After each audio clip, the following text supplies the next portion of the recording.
know why? Wouldn't you want to watch a video about skunk waffles? Doesn't that sound appealing? That one kept me awake. That one did. I really thought I had a win. It was so bad. Oh, well, a warm welcome to you all. You don't even know who you are, do you? I'm JJ. I'm a life coach. I eat mostly meat. I'm Eric. I'm a novelist, and I eat mostly meat. And recently I've been reading Dr. Boz's Keto Continuum, where she talks about taking your diet to a deeper level of ketosis, especially if you are trying to heal something like insulin resistance or diabetes or any of the other maladies that go with metabolic syndrome.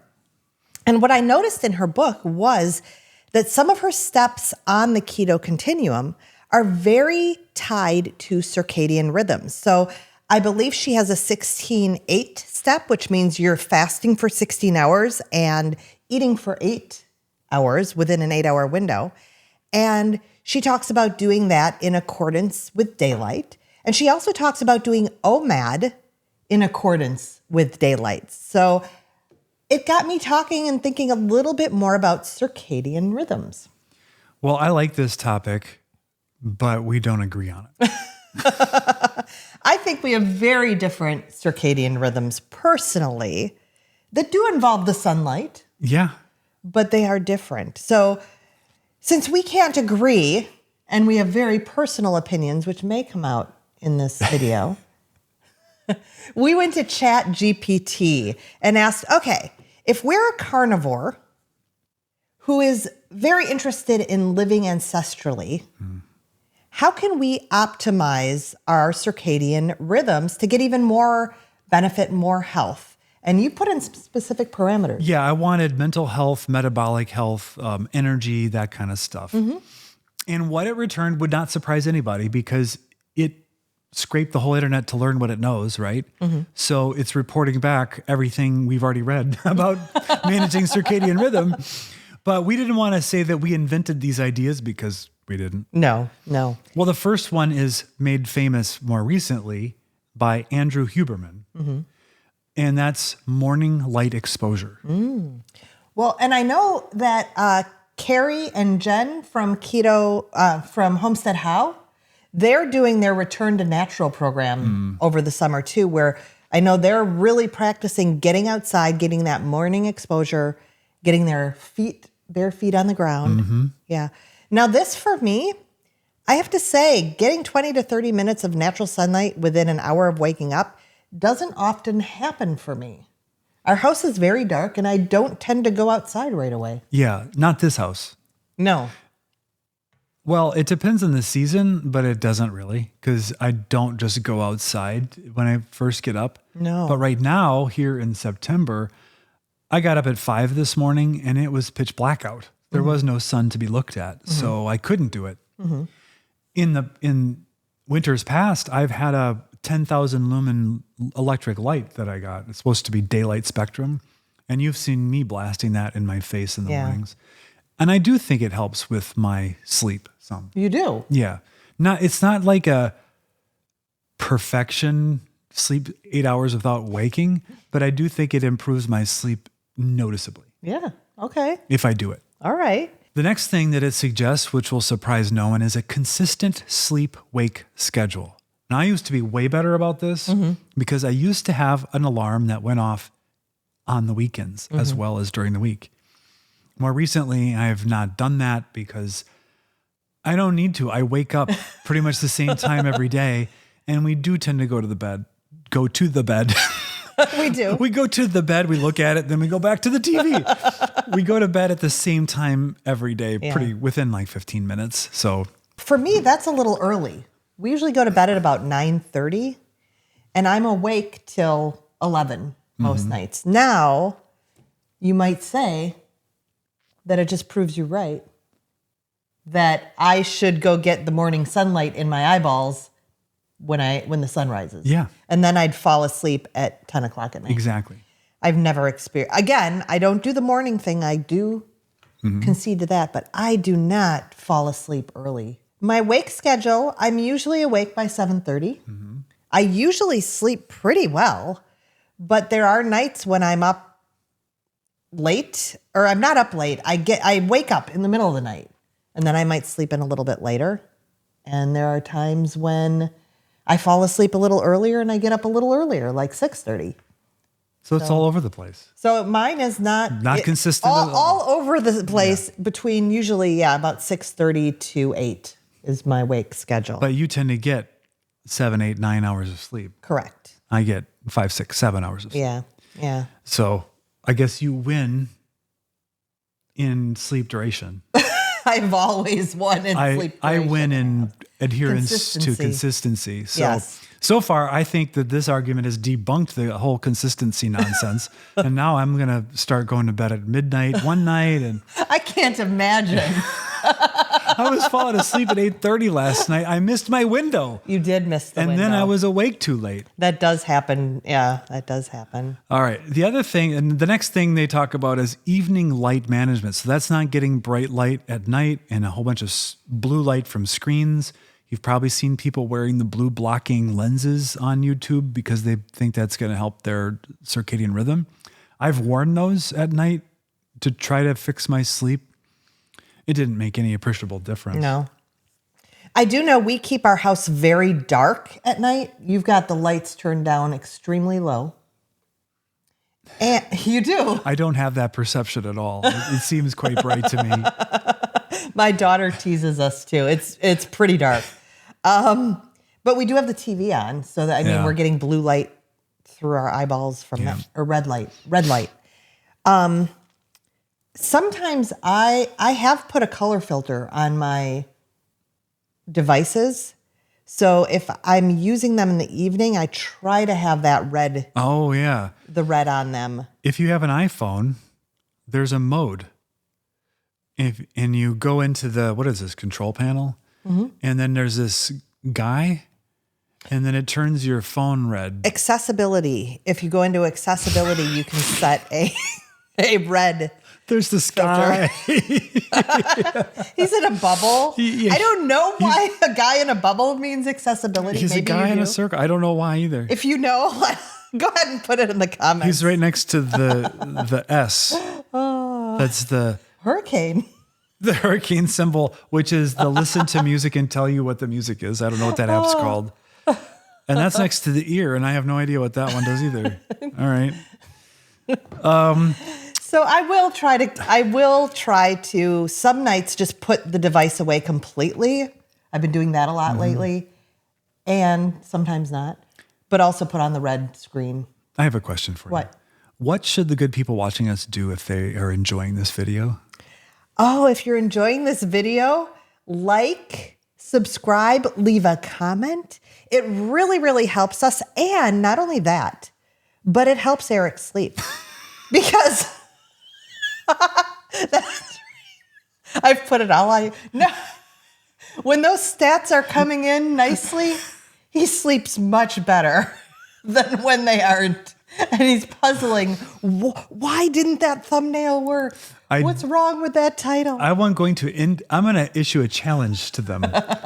Find our video called Skunk Waffles. Oh my. Our worst performing video ever. I don't know why. Wouldn't you want to watch a video about skunk waffles? Doesn't that sound appealing? That one kept me awake. That one did. I really thought I had a win.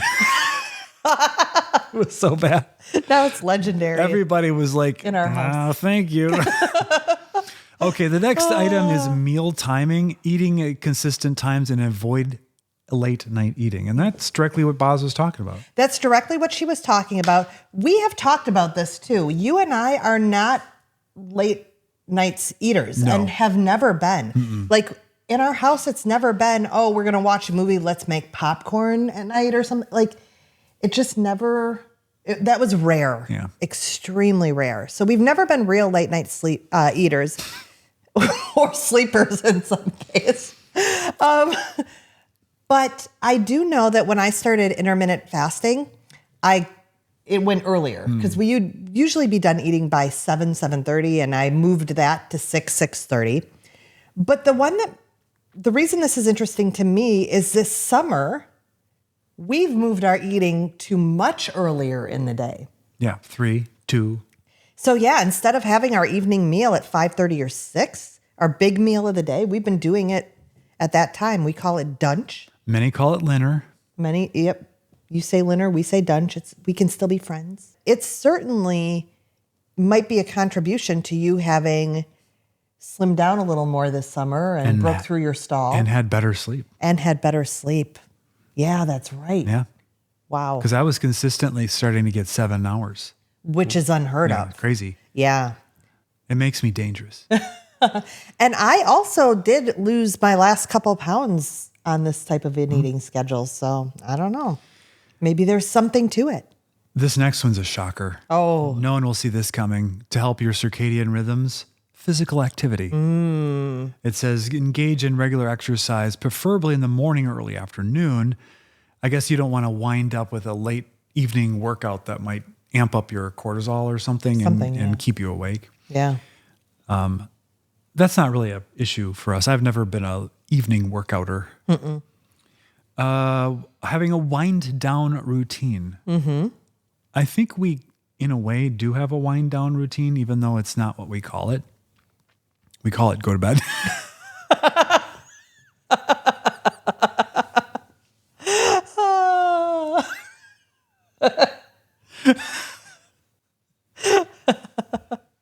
Well, we usually do watch a little TV, even when I have, and I know TV's not the best, but it's what I've done since I was a kid. I used to watch The Honeymooners before bed. Yeah. 10 o'clock, they came on, black and white. Yeah. I'd watch it, and then I'd turn off the TV and go to bed. The Odd Couple, MASH. Those were a little late on a school night, but yeah, I'd watch. So we still sort of have that habit. It's mostly me, to be honest. It's mostly me who wants to do that. But even when I have play rehearsal, we often, and it's a later night, I get home at 8:30. So, I mean, we're getting near 9:30 by that time, but we'll take that last half hour to sort of watch a show together. And then we get ready for bed. We're usually in bed by 9:30. We'll chat a little bit or whatever. And then... Or whatever. or whatever. And then you'll fall asleep and I will read for an hour or so. But you actually attempt to read too. Some nights you read, some nights. Yeah, sometimes I get 2 or 3 whole pages read. Yeah. Last night I read a lot because I just couldn't get back to sleep. Yeah. So that's the wind down routine. Cool, dark sleeping environment. We've got that one pretty nailed. Yeah, we do. Although last night it wasn't cold enough. We turned the AC off and opened the door because it was cold out. It was like below 60 degrees Fahrenheit. But that breeze didn't come into the house because the house we live in currently is designed to have no airflow ever.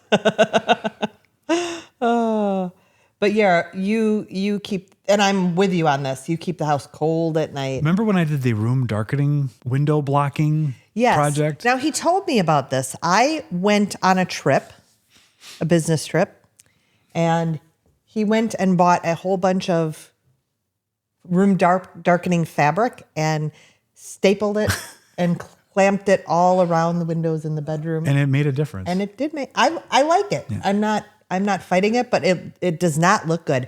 And I actually contributed because I got home and you're like, yeah, but we've got a weird corner window. You're like, I couldn't. And so I'm like, I've got a quilt downstairs. So we stapled the old quilt. We did. It looks over terrible. The windows. It's bad. It's really bad. But it's dark and it's cool. I will say this. I never know when there's a full moon. Yeah. Because those keep me awake. That is a big problem in the winter for us, especially the full moon shining off snow. Mm-hmm. It is extremely bright. Okay, the final one is limit stimulants and alcohol. Avoid caffeine and alcohol in the afternoon and evening. Well, I have my coffee generally before 9 every morning, and I don't drink alcohol, so that's not a problem. Mm-hmm. I don't drink alcohol, and yeah, my caffeine consumption tends to be in the morning. Well, sometimes I have some iced tea in the afternoon. Yeah. And I can do that. It doesn't seem to mess with my sleep schedule. Although you might say if I didn't have iced tea, maybe I'd fall asleep before 11. But I've tried that too. Yeah. I mean, some days I have it, some days I don't. It doesn't matter. I took a month or 6 weeks off of all caffeine, and my sleep got objectively worse. I know objectively because I was wearing a sleep tracking Oura ring, and I had all the data. I downloaded it from the website, and I gave it to ChatGPT to analyze. And I said, how did it affect my average sleep per night? And it said, you got 15 minutes less sleep per night during that span. Now, some people will say, you didn't stay off coffee long enough. And my answer is, shut up.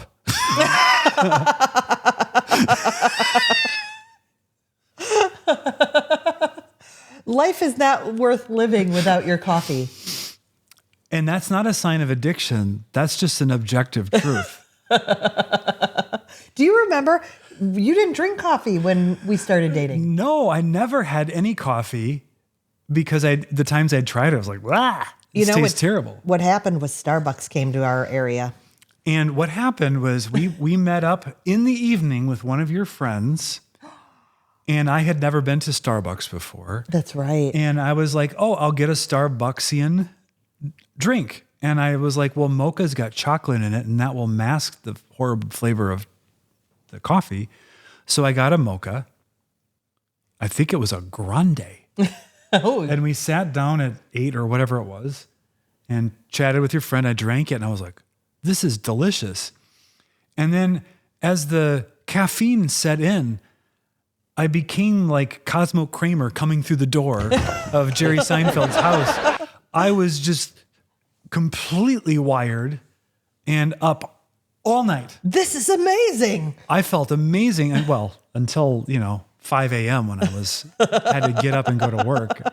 That wasn't the best. No, but then your brothers and you would go. Oh yeah, we went all the Then time. it became a thing. Yeah. Yeah. So that is the end of the circadian rhythm content related to just the sleep hygiene, basically, or circadian rhythm hygiene. So do you have stuff to add to this? I don't really have anything to add. I'm thinking, though, something that I want to play with is the morning light exposure, but I feel like it might be when we move to this house, because right now it's hard to get out of our bedroom. It would be nice to just walk out onto the deck, but we've got all the blackout stuff. Yeah, you can't get out that way. Staples to the door. Yeah.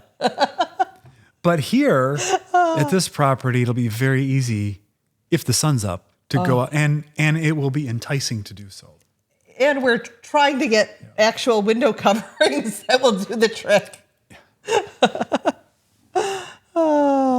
So yeah, is there anything you would double down on right now? Well, I do think that the with? morning light exposure, when the sun's up, I think as we enter the winter, darker months, I'm going to have to resort to the bright light. We could use our video key light. The problem is right now it's pretty droopy. So we're not getting the best light on our face because it's taped to a tripod. It's not meant to be. We're on location. I forgot the stand. But I think that one's one of them. Obviously, we're going to keep the cool, dark sleeping environment. I have the stimulants in the morning, not in the night. I do take a small amount of magnesium glycinate or glycinate and zinc picolinate. How do you pronounce it? Picolinolate, pico. You know what I want to say? Pete Coltrane. I take some zinc Pete Coltrane. And I think it helps me, but it could be totally placebo because higher doses of magnesium never help me sleep. But there is a supplement stack that's formulated into something called ZMA that many of the gym bros and sleep bros on Reddit have sworn by. So I had it. I don't know what the third component of ZMA was, but I felt like, well, if I just take zinc and the magnesium, maybe I get what I need. And I feel like it works. Do I recommend it? No, because I'm not a doctor. I can't tell you what to do. I know that apigenin, which Dr. Huberman talks about for sleep, nothing. Phosphorylated, nothing. He really has tried almost everything. Melatonin can help me get to sleep, but often will leave me feeling groggy in the morning, even at very low doses. So, yeah. That reminds me, I used to take melatonin up until this summerish. I went off it completely. You gave up on it? Maybe it's the ancestral diet that helped me. I think the ancestral diet is key. Yeah. What have we missed? Yeah. And by we mean ChatGPT. And what has helped you optimize your ancestral lifestyle? And are there any other suggestions? Yeah. Like the video, subscribe, comment. The main thing is recognize we are bringing you content straight from ChatGTP. So you didn't have to type in the prompt and search it. We did it. And not only did we report what it said, we added value to the content by telling you whether we do those things or not.